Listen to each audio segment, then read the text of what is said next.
Good afternoon my student. कल हमने मीरा की पद पढ़े थे। आपको जितना मैंने पढ़ाया वो आपको समझ में आ गया होगा। अब हम आगे पढ़ने से पहले उसके साथ उसका लिंक जोड़ लेते हैं कि हमने कल कहाँ तक पढ़ा था। हमने कल पढ़ा था कि मीरा अपने आराध्य भगवान कृष्ण से कहती है कि मैं आपकी सेवा करते हुए आपके बाग बगीचों को लगाऊंगी, अर्थात आपके बाग बगीचों की देखभाल करूंगी और वृंदावन की कुंज गलियों में जाकर आपकी लीलाओं का गान करूंगी। अब हम आगे पढ़ते हैं। चाकरी में दर्शन पायसु, सुमरन पायसु खर्ची। सेवा करते हुए मैं आपके दर्शन प्राप्त करूंगी। सेवा करते हुए मैं आपके दर्शन प्राप्त करूंगी। सुमरन, सुमरन का अर्थ क्या होता है? नाम सिमरन, अर्थात भगवान के नाम का सिमरन करना। नाम सिमरन करते हुए पायसु, जो कुछ प्राप्त करूंगी। खर्ची, वे लोगों में खर्च कर दूंगी। इसका अर्थ क्या हुआ बच्चे?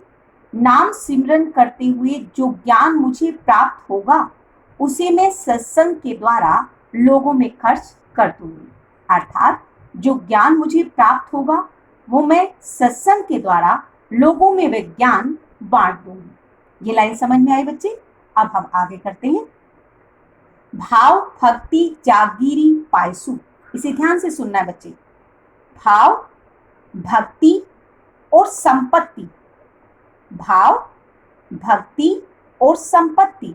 यहां पर धन वाली संपत्ति नहीं है, यहां पर नाम की संपत्ति। वो कहती है कि तीनों चीजें, मीरा क्या कहती है? भाव भक्ति और नाम रूपी संपत्ति, तीनों चीजों को प्राप्त करके मैं धन्य हो जाऊंगी। भाव भक्ति और नाम रूपी संपत्ति को प्राप्त करके मैं धन्य हो जाऊंगी। अर्थात मीरा यही चाहती थी कि मैं भाव से भगवान की भक्ति करूं और मुझे नाम रूपी संपत्ति प्राप्त हो जाए। ये मीरा अपने दिल से चाहती थी। तो वो क्या कहती है? भाव भक्ति और संपत्ति तीनों को प्राप्त करके मैं धन्य हो जाऊंगी। तीनों बातें सरसी, तीनों बातें उसके मन में रमी हुई थी, अर्थात वह तीनों चीजों को प्राप्त करना चाहती थी। किस किस को? भाव को, भक्ति को और नाम रूपी संपत्ति को। तीनों चीजों को प्राप्त करके मैं तन मन से रस जाऊंगी, अर्थात किस में रस जाऊंगी? भक्ति के अंदर रच जाऊंगी। रच बस जाना, इसे क्या कहते हैं? रच बस जाना, अर्थात भक्ति के अंदर लीन हो जाना, अर्थात भक्ति को प्राप्त करने की कोशिश करना।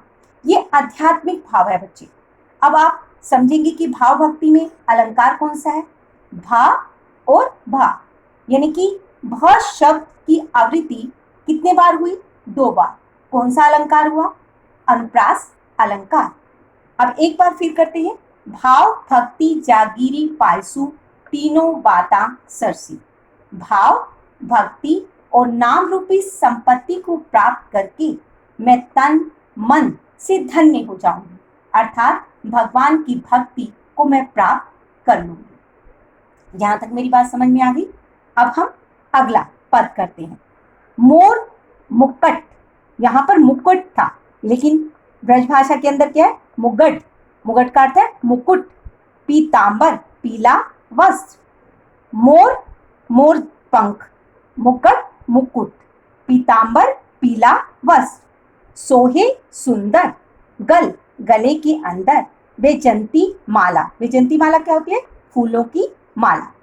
अब मीरा भगवान कृष्ण के सुंदरी का वर्णन करती हुई क्या कहती है कि मेरे भगवान कृष्ण के सिर पर मोर पंखों का मुकुट है और पीले वस्त्र पहनकर वह बहुत सुंदर लग रहे हैं, अर्थात पीले वस्त्र पहनकर वे शोभायमान प्रतीत हो रहे हैं और उनके गले के अंदर फूलों की, गले के अंदर कौन सी माला है?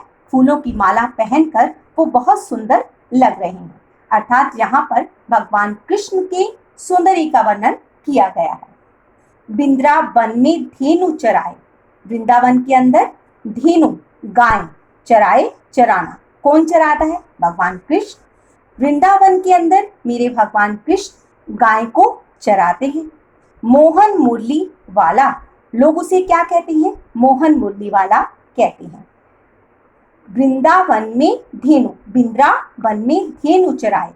वृंदावन में क्या चराते हैं? गाय को चराते हैं। लोग उसे किस नाम से पुकारते हैं? मोहन मुरली वाला पुकारते हैं। इस सारे पद में कौन सा भाव छिपा है? कि मीरा का हर भाव कृष्ण के साथ जुड़ा हुआ है, अर्थात उनकी भक्ति के साथ जुड़ा है। एक बार रिपीट कर लेते हैं बच्चे। चाकरी में दर्शन पायसु, सेवा करते हुए मैं आपके दर्शन प्राप्त करूं।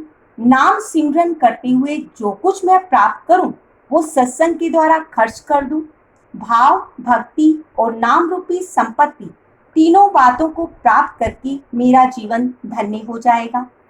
भगवान के रूप सौंदर्य का वर्णन करते हुए मीरा क्या कहती है कि मेरे भगवान श्री कृष्ण के सिर पर मोर पंखों का मुकुट बहुत सुंदर प्रतीत हो रहा है। पीले वस्त्र में वह बहुत सुंदर लग रहे हैं। गले में फूलों की माला बहुत सुंदर प्रतीत हो रही है। वृंदावन में वह गाय को चराते हैं और लोग उसे मोहन मुरली वाला कहते हैं। इसमें पूरे पद में कौन सा भाव है? कि मीरा का हर भाव भगवान कृष्ण की भक्ति के साथ जुड़ा हुआ है। इसलिए ये पद किससे संबंधित है? मीरा की भक्ति से संबंधित है, जो भाव से जुड़ा हुआ है, भक्ति से जुड़ा हुआ है और नाम संपत्ति से जुड़ा हुआ है। अब आपको ये पद समझ में आ गया होगा। अगर ना समझ में आए तो मुझसे पूछ सकते हैं। Thank you.